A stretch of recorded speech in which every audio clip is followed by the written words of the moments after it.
ki investor lane ki bangila ban ong hakaktian khasi kum ki nong bai tingka ne ki nong kan shokam Mynta karum shu ki ban yo Jaka hapo ka Jylla Meghalaya hadien baka kunhun menteri ka besong Jylang haka khandai tari gunok pra arja arpusau kala ai jing munjur ban ai lat ya ka investment Meghalaya agency IMA ban thiet ya ka Jaka ban ai pat shakita ki investors Jaka ni lapan tip daw menteri rangba ka Jylla konrad konkal sangma hadin balawai ka jingalang jong ka kunhun menteri ha ka jinga kendu bat kilat pathai kubor ka balalong kum shibanta ban pentip ya kirai ka baka kunhun menteri ka ai jing munjur hadin bakala don ka jingwan ra ya kimat ya kran Habakran sikilat pathai kubor konrad ulaong baka sarkar Jylla kala ai jingmut ya ka jingpen kala thamai ya ka Meghalaya State Investment Promotion Facilitation Act kaban ai lat ya ka investment Meghalaya agency IMA ban thiet ya ka Jaka ban ai pat shaki investors Menteri rangba ula pentip ru baka sarkar kala syam ya karai ban penti kena ba ya ki project ki bahe ki ba palat ya ka shispa klur dai ban wanra shaka kunhun menteri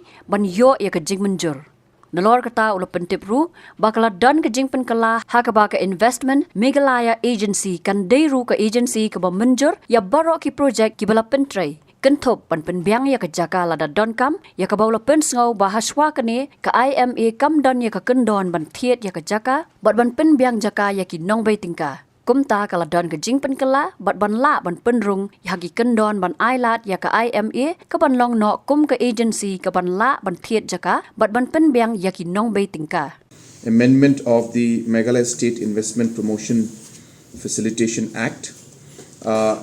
In this, basically two decisions were made.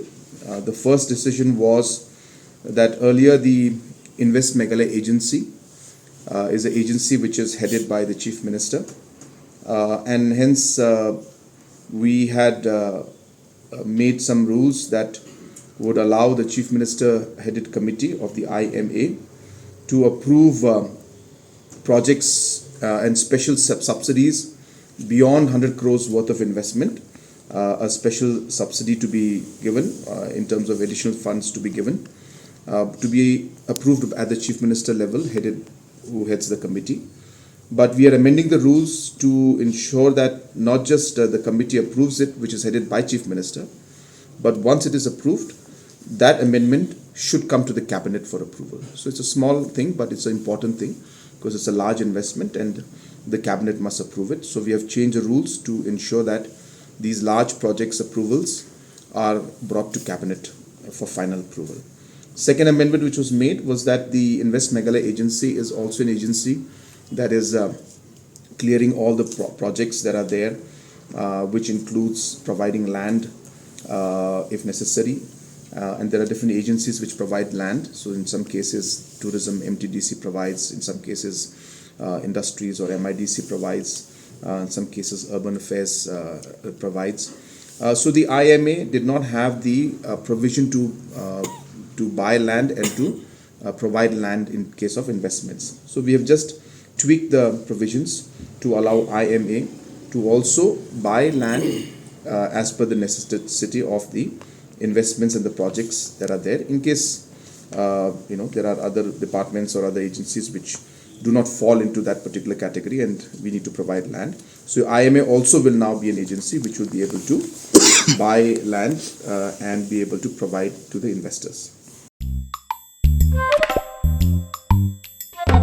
Habatin, pej bahagi kishap, kashap plus F. Ka plus F? Hakabam bangibam dunaki eki bataye kamet. Namar kata habatiru atau kau kamlu ka umpnyang kadut pej ya kashap plus F haka jingsom. Yaki nutrient kumki vitamin bat ka ayan la icon diat bada ka batau bha kam kata ika dur jingki marbam ka jingmat lani ka rukom shed yaki. Balehi banai kita. Kadon ka we ka jing mentoy ba kongsan. Ka kot ka kia. Ka nutrition ba kambha ka jing im ba kambha pendon kam daki marba medon ka sharp plus F menta ka sni. Lawan ra shapi Lyngba ko office jong commissionerate of food safety Meghalaya.